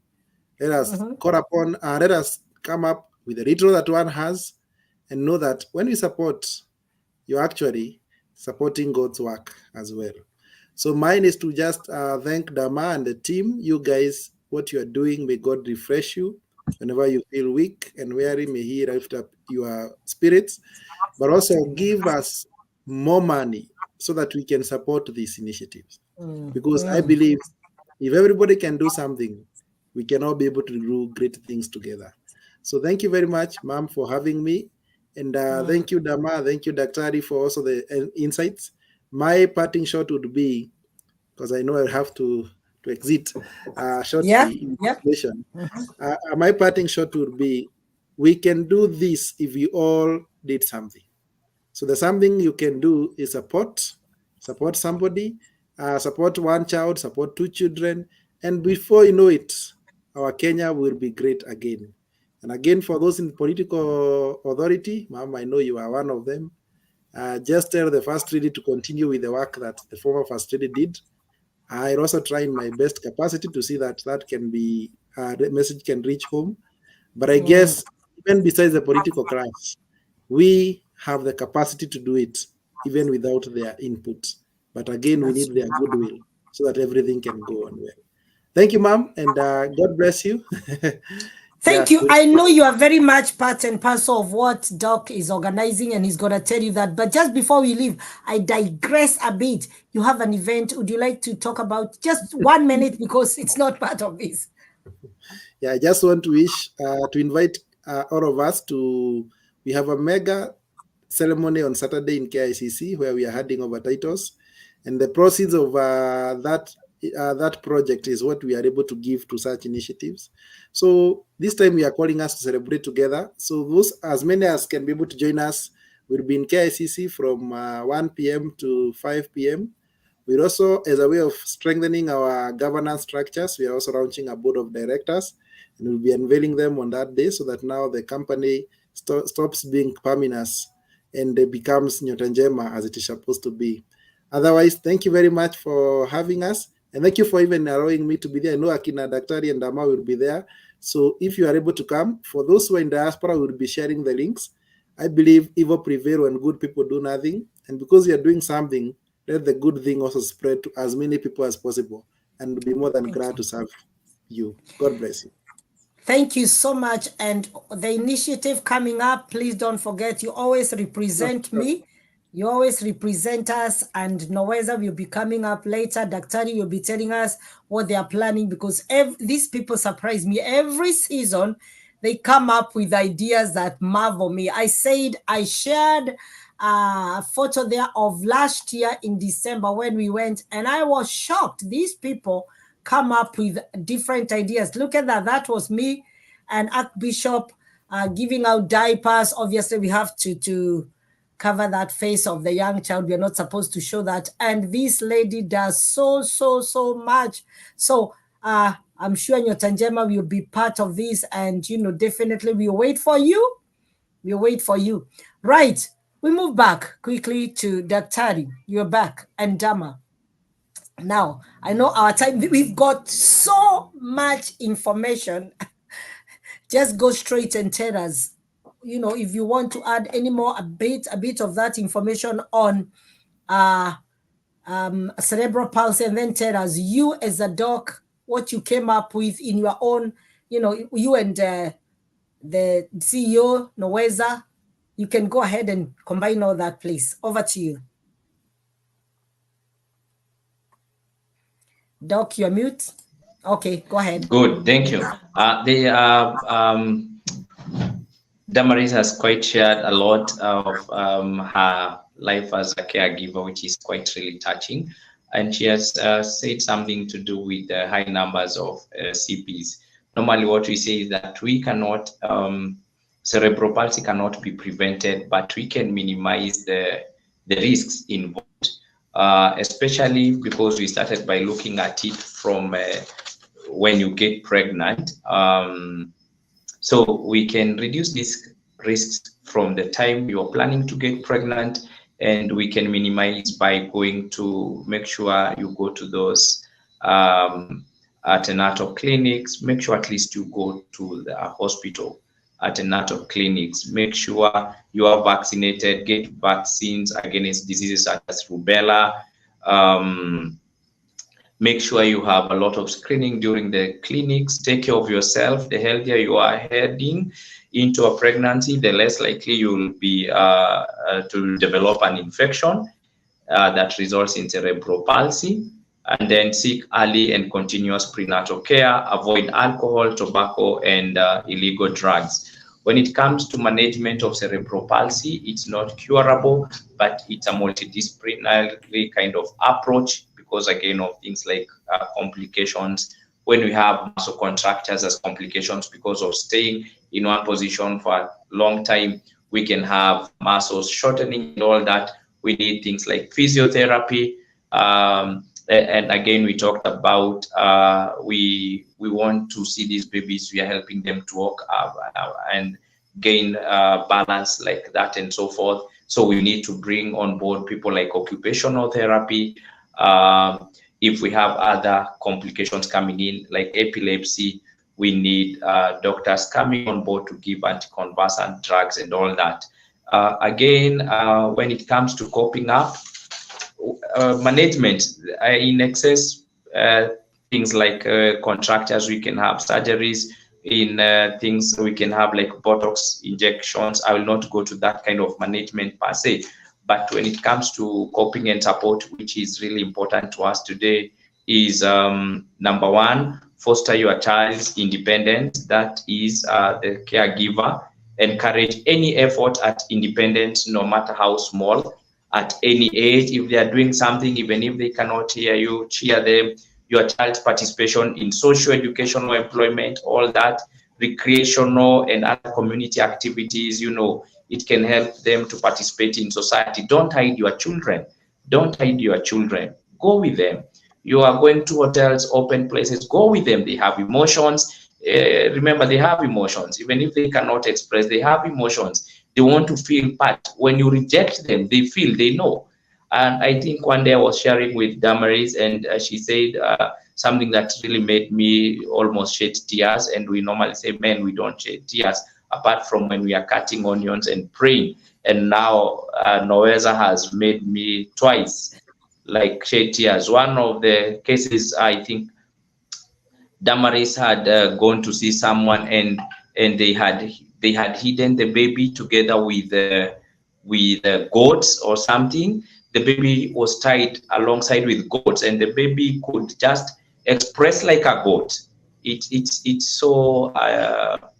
was so sad. It was really sad. And the other thing about coping and support is be an advocate for your child. That is part of coping and support. Be an advocate of your child. You are an important part of your child's health care team. So don't be afraid to speak out on your child's behalf. Ask tough questions. I mean, ask questions from your doctor. Why are you changing my dosage? What is happening? Such things. Also, therapists. Ask questions. Find support. A circle of support can make a big difference in helping you and your family with cerebral palsy and its effects. And also get born again. I mean, people who are born again, and this one I'm speaking medically, people who are born again seems to be doing well because they have hope.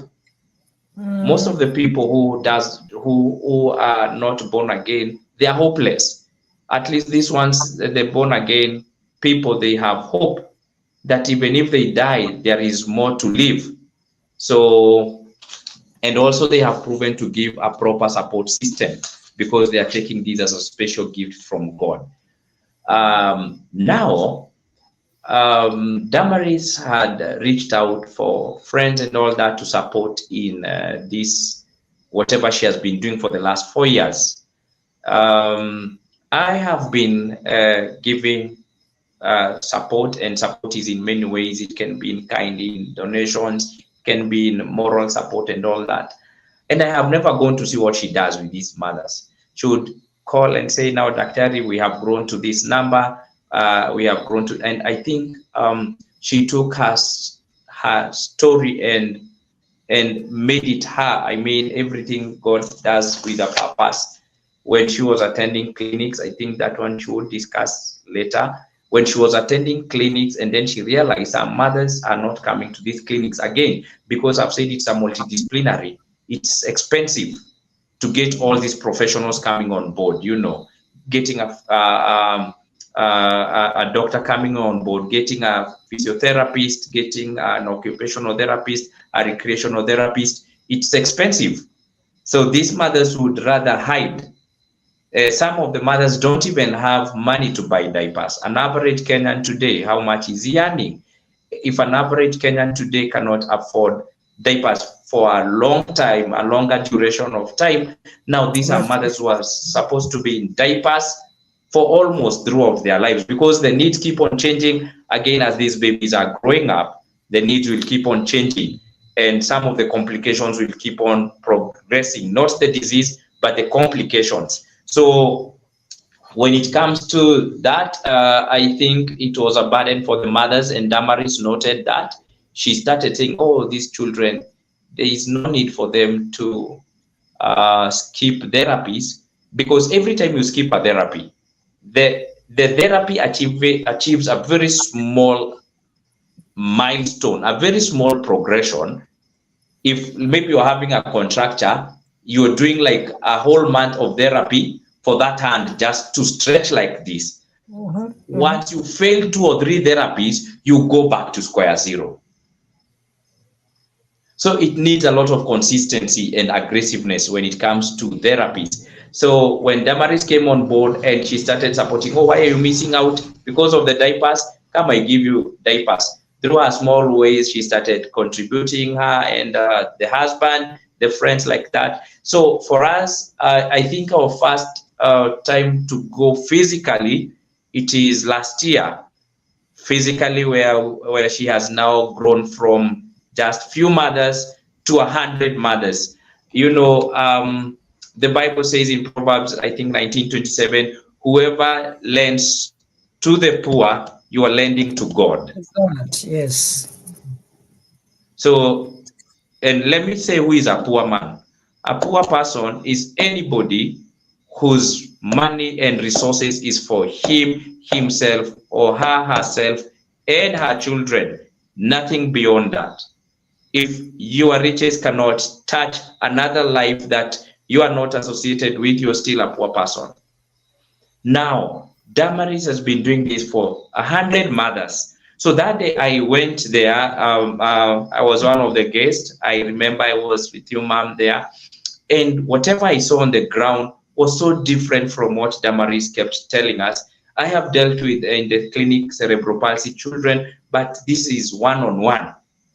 One child at a time, but now there were many collected with, you know, I've said there are many, like 3 classifications of cerebral palsy. So you would find all sorts of cerebral palsy children there. It was a scene that made me shed tears. Now, this is the second time I'm saying I shed tears. The first one was when she was saying the child was who was becoming more like a goat. And now when I saw these mothers, and I sat there thinking, some of these mothers, they have been with these children. And one of the reasons why men run away, because you're not seeing an end to this. It is not something we are curing and it's getting well tomorrow. This is not a child who is dying tomorrow again. It's a condition, just like Damaris said, it's a condition, it's there to stay until when God knows when. So it was a very disturbing scenario where we were there giving out diapers, and I was like, why am I even happy with a good job, with my own life, and there's someone else here who is depending? When is this Damaris going to give us another set of diapers? One was having, I think, 3 children, all of them having CP. That one was just an outlier case. 3 children with CP, and I was wondering, how is she even making it? So when we saw that she was in Shalom Hospital, and I really want to thank Shalom Hospital on behalf of Damaris, where they provided a venue where Damaris can take the mothers as they are being attended to, being done therapy. Damaris was there giving them diapers, and diapers is part of almost that therapy, because again, it helps these babies be more hygienic. That will reduce some bacterial infections and all that. So when I saw that, the burden Damaris had, and I was like, we can do a more kind of awareness that now it is out of Damaris' hands. We can come and join with friends and all that. And because of that, we have arranged a walk. We have dubbed it Diaper for a Walk Smile walk. And specifically what we are doing in this walk, we are raising awareness. Again, Hosea 2:6, don't wonder how comes Dr. is quoting more scriptures than the medical books, because Jesus is the finest of them all, the physician. And us as doctors, what we normally do, we are proceeding with God's work of treatment. So don't shy of, like Damaris said, and go and do those fastings and praying. Also, we are part of the solution. We are progressing the work of Jesus Christ of healing. It's not that we are not laying hands on you, but we are just giving you things like medications and all that. So we have organized a walk on the 13th of this month. It's going to be a great thing along at the river. We are starting our walk from KMC to Shalom Hospital on the 13th. We have secured all the necessary legal documents to do the walk and campaign. It's a campaign. It's a campaign. Knowledge is power. My people are perishing because they are lacking knowledge. Knowledge is power. So we are calling out for these people, mothers with cerebral palsy, to come on board. We help them. And again, we are calling people with money and people who can help in kind donations and all that to come and support Damaris in what she's doing. Some of these mothers, we don't want also them to burden the Noeza Foundation. We want to win them off. Some of these mothers are talented. Remember, again, when it comes to management of CP, we are saying coping and support. We are also encouraging the mothers to develop skills like beads. Like there's one who did very nice bags, beautiful bags. So you see, this mother, if she's weaned out of this program, she'll be able now to buy, she'll be able to buy diapers, and we'll give another person an opportunity to get help. So that's why we are also looking for money to help Damaris, so that some of these mothers can get capital to start small scale businesses as they start buying their own diapers. Remember, as I part short, is this don't give a man a fish, teach them how to fish.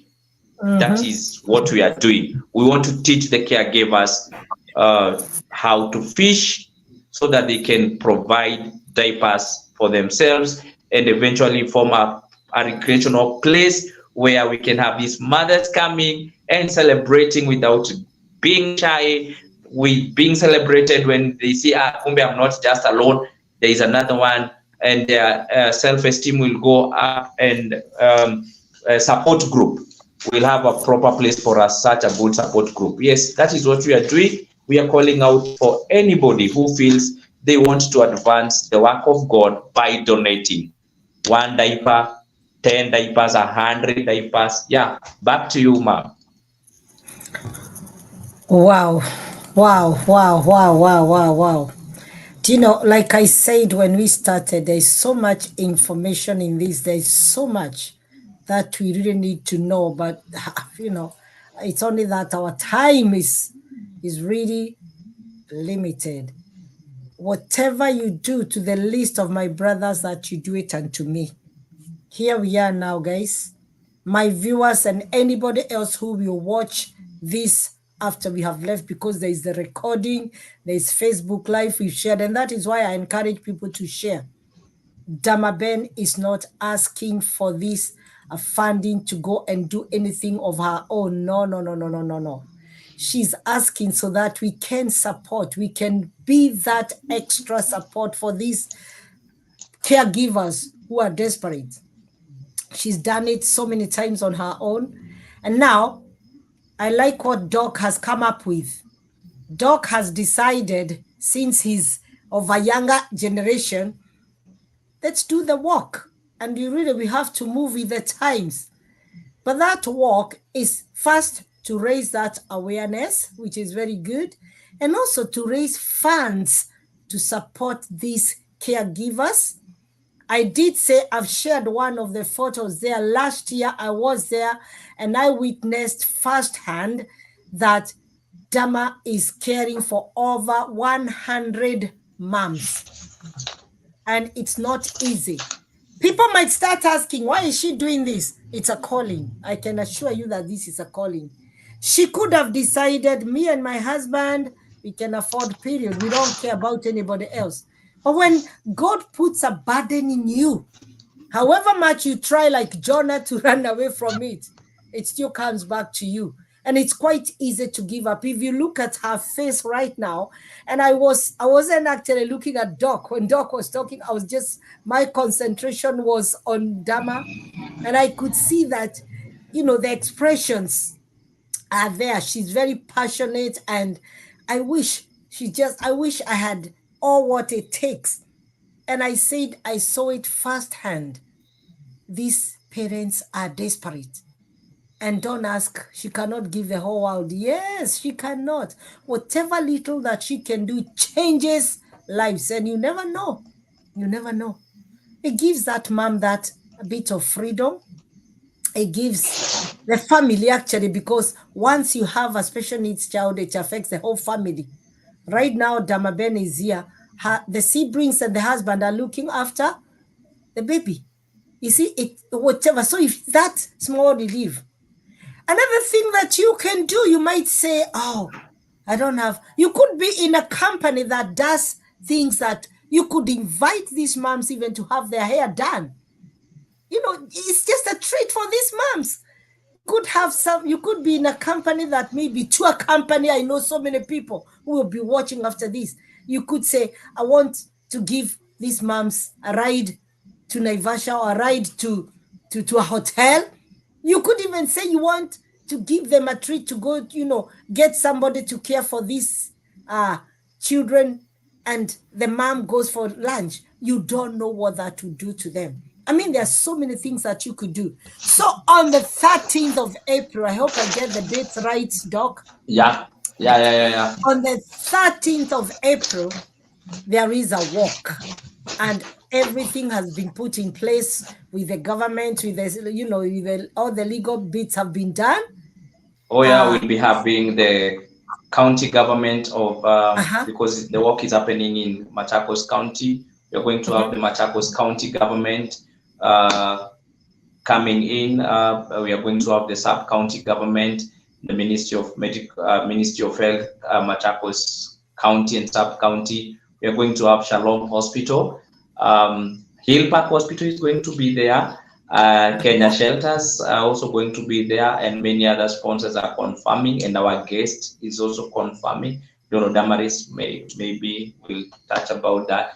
And you be our guest if you have been listening to us. Definitely. If anybody has been listening, Damaben will be giving us the details of how we can give in that support. Yes, Kenya Shelter has confirmed. Kenya Shelters have been part of this, and they'll be there. They're saying we are going to be there. And obviously, Beacon of Hope will be there. Anybody watching this and you've been touched, and I really want to push my brother Crispus, Almond Estate Company Limited, come in and support. I also have my sister here called Mukami Jindo. I want her to come in. She's Dama, you've been there. She's the founder of Women Empowerment, a very powerful lady here, a mom also. I'll ask her whatever she can do. She needs to chip in. I can see Caferidia here, who is a good friend of mine, and she does a lot in the community. And Mwari wa Kariuki in US, Tess Recha, Gere, Living Gere, Zach Wari, anybody who is here, whatever little you can do. There's nothing little. Damaben will give us the details. You might not necessarily be there for the walk. Personally, I don't promise to be there for the walk, but I can support the walkers. I can give towards that initiative.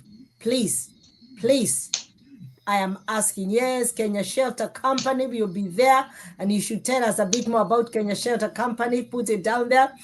So please, whatever you can do to support this initiative, you are doing the work of God. You are not supporting Dama at all. Dama has had the burden, and there is always a vision bearer. She is a vision bearer, and she needs support. She needs people to hold her hands. She needs people to walk with her. Doc has come up with the idea of the walk. What idea are you bringing in? Kenya Shelter are walking and giving. And Nyota Njema are walking and giving. What can you do? You might say, I'm in the diaspora. How can I support Damaben and Daktari? How can we support if we are in the diaspora? You can buy a t-shirt. One t-shirt is going for 1,000. You can say you want to 1,000 pounds? 1,000 pounds? Oh, that should be like okay, 1,000 Kenyan shilling. Yes, Kenyan shillings.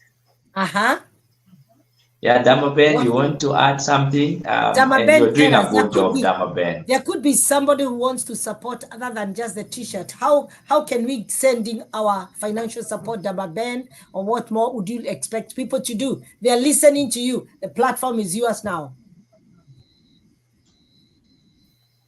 Thank you so much. And even for that time, I truly appreciate, and I'm so excited about this walk, because we shall be walking, creating awareness. One time I remember the area chief reached out to me, and she was very concerned because in her area she still has mothers who are hiding those children. And so when she reached out to me, and now when this opportunity came of us to walk, it was such a timely thing. And so we are calling on all of you who have heard us and who will listen to this later. Please come on board and support us. And just to say, as Doc has said, we have reached out to other people, but I can tell you we are still low on our budget. We are yet to meet the target. Yeah, today we are just going to be vulnerable and just say as it is, because we really need finances. And also maybe also to clarify on what Doc has said about supporting this the moms to be able to do something. Even as we are doing that, we are very, very careful not to disconnect the mothers from these kids, because at times it can be tricky when we try to delegate those duties, and some of these kids just need that care from the mothers. And so what we are coming up with, and what the plan, the future plan, is to have something that whatever they will do is something that they can do while they are still taking care of their children. And so yeah, so it's something that's in the plan, and we are trusting God that we will get there. And so yes, it's on 13th of April, starting from 8:30 a.m. all the way. And the same day also, as we create awareness, we'll be distributing diapers as always. So it's like two events combined, the walk and distributing diapers to these moms, because obviously when they come, they will not leave empty-handed, because it's a quarterly event. We've been having quarterly events where we distribute diapers. And so this is still part of that quarter. It is our 12th sessions, or rather season. And so ways of how to support us, number one is to pray for us so that we can experience breakthrough in all ways. Number two, I know we usually say we support in kind. Last year, we were supported by a certain institution in kind, and they brought diapers and of course, and also finances. But there is a challenge that we are having, and so I want to put it out there that because maybe we are not very big, it's just a small organization. So, and factoring the timing, we have 2 weeks to the event. When we say you're bringing in kind, you're donating in kind, that you want to bring diapers, maybe it will be good if you can liaise with us so that we can share we can share the sizes, so that we don't end up bringing one size and then we have so many diapers that are not going to be distributed to the people who will be there. We need everything that will come in this season to go to every child who will be there. And so maybe you can liaise with us so that you can get to know the sizes, and also maybe what we call the quality. Because if these moms can afford the lower quality that has been causing what you call infection and pimples, what we try, and it has been my prayer, is at least we up the game so that what they get is something that is durable, something that can sustain them for hours before changing. Yes. Because some of these kids are very heavy. So I always I don't compromise on quality. And I just hope you can get me in that way, in a good way. Not that we are choosy, but we don't like compromising on quality, because again, we give them something good that will serve them well. That's right. And so when it comes to giving, where our pay bill number, I don't know whether you're able to put it there, but the pay bill number is 522-533, quite simple, 522-533.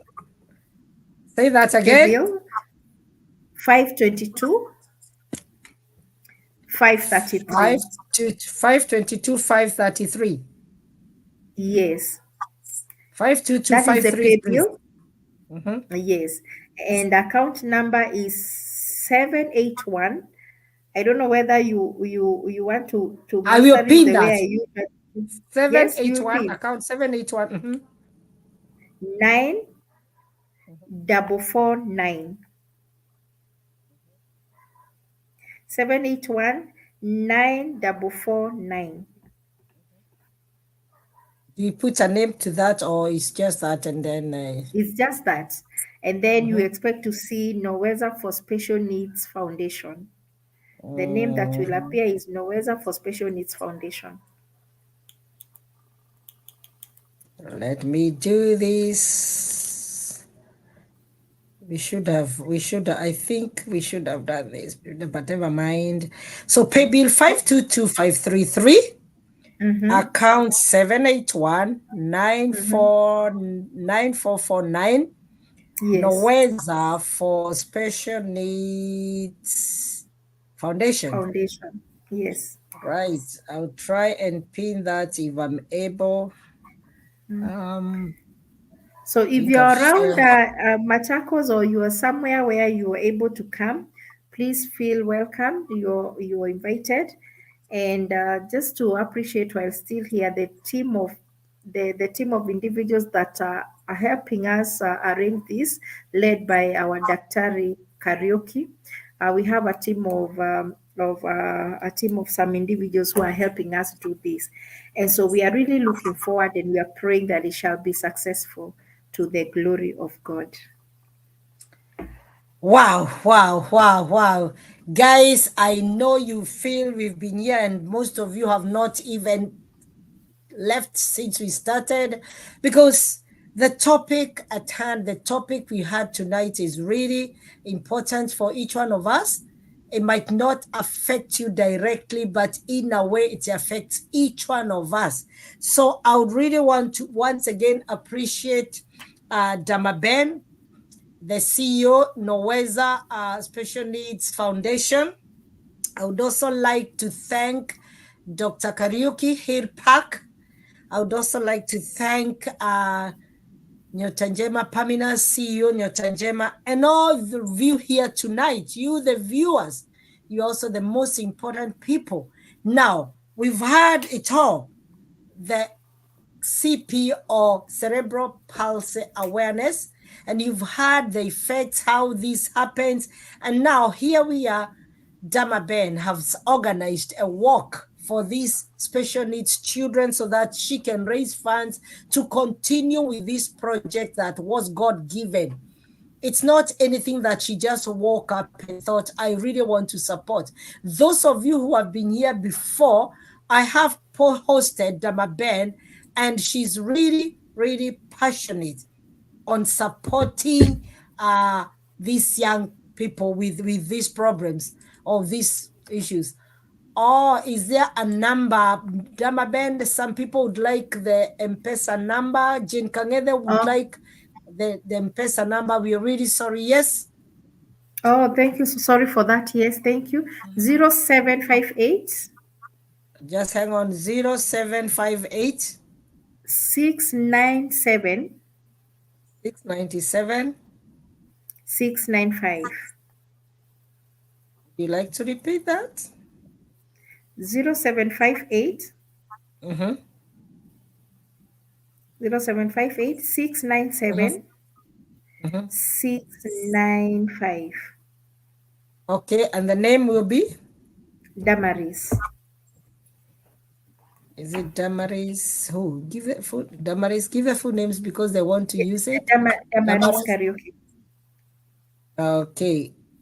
Thank you so much, Jane Kangede, for joining and asking. We have the M-Pesa number, which is 0758 697 695, Damaris Karaoke. We also have the pay bill number, and we also have the account number over there. So whatever you can do to support this initiative, obviously most of us are away. We cannot participate in the walk on the 13th of April, but we can support in kind. So to buy these diapers, because you have had it, or some of the, and I've seen it for myself. When I went last year, I saw it. Some of these kids are really big, and so they use adult diapers. And the adult diapers are really expensive. Damaben has explained that she would like to buy those, not just any cheap ones. One, we've been told the cheap ones sometimes bring infections, and they don't last that long. So if she buys the proper ones, a parent could use them, or a caregiver could use them to go to therapy and maybe only change twice or once, whereas the others, it just goes for 1 hour and then it's changed. So cheap is not always cheap, like they say, and we know that cheap might not always be cheap. Whatever you can afford, please get in touch. And those of you who are here, if you'd like to get in touch with me so that I can link you with Damaben, there are some people here who could know a place where we could buy those diapers and be able to get them. Please do not shy off. Whatever we can do, let us support this initiative. I'm very passionate. It's very close to my heart, and we really have to do something. So thank you to those who tuned in. Dolcas Jao, my sister, it's good to see you there. Let's go for the walk. Yes, it's also healthy for us. Let's support. Let's be there to usher.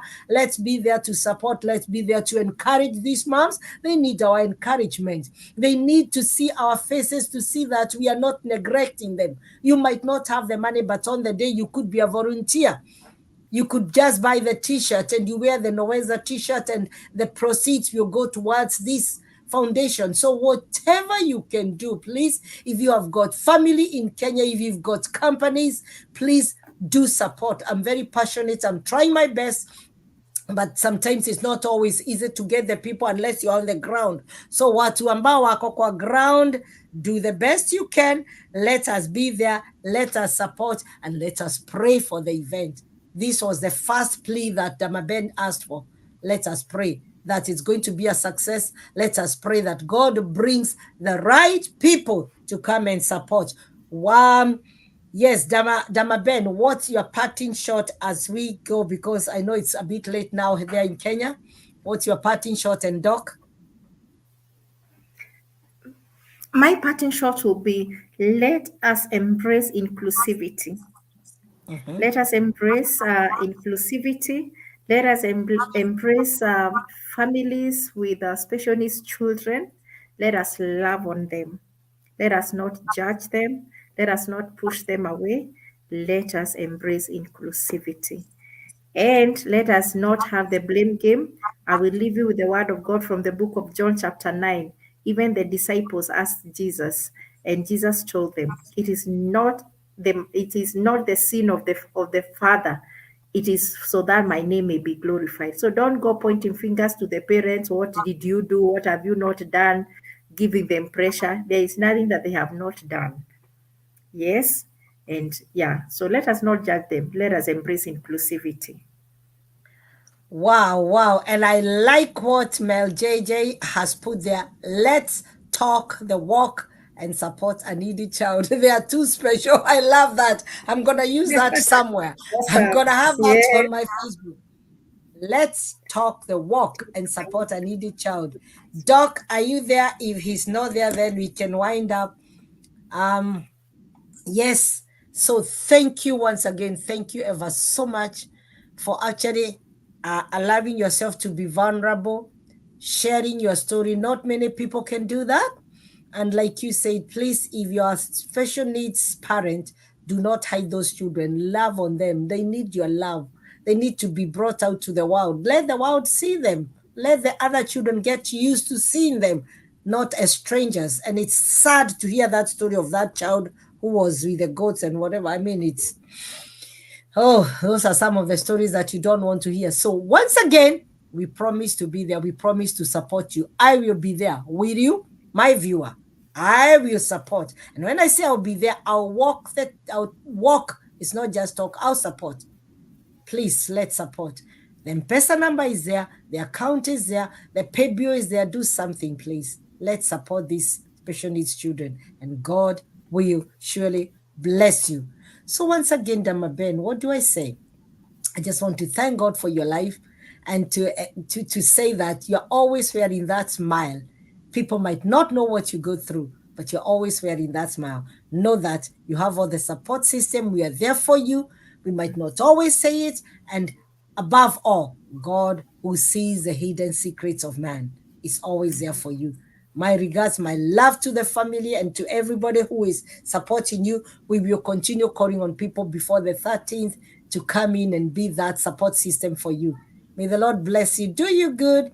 Thank you, my viewers, for joining in. This has been Beacon of Hope Wednesday special program where we empower, where we teach and write. Tonight, oh, there was so much. There was beyond what you normally do. We have learned so much. And, you know, I have no words. As a mother, I just want to thank God for your life. God bless you. Thank you. And may the Lord do you good. Have a good night. Good night, and thank you so much for having us. You're welcome. Thank you. God bless.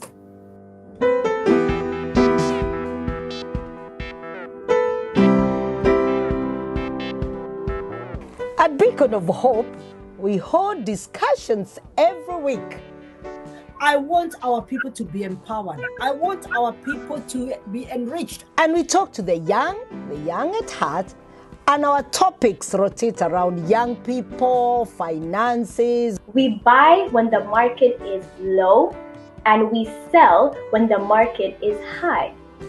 Simple. Growing up in the diaspora. As much as I am grateful the way that my parents raised me, my Shoshogoka's generation raised me, there are certain things I won't carry with me. Politics, leadership, career, parenting, all sorts of discussions. And I remember 2010 when you were standing, I was standing. You were standing on in Palawater. If you want to invest, you invest in a developing area, not a developed area. House prices right now, for example, I'll use that as an example, has now overtaken the amount that a normal person who's a normal worker, let's say 132K, can now afford. Join me, your host, Counselor Dr. Elizabeth BK, from my living room to yours, on all social media platforms, Facebook, YouTube, name it. Just join us, we'll be there, and you'll not miss out a topic that suits you.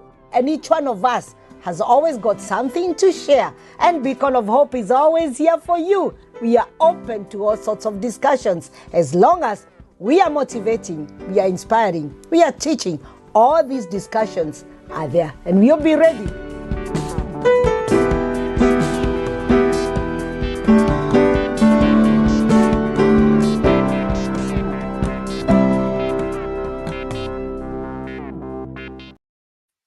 Thank you so much for joining. Have a good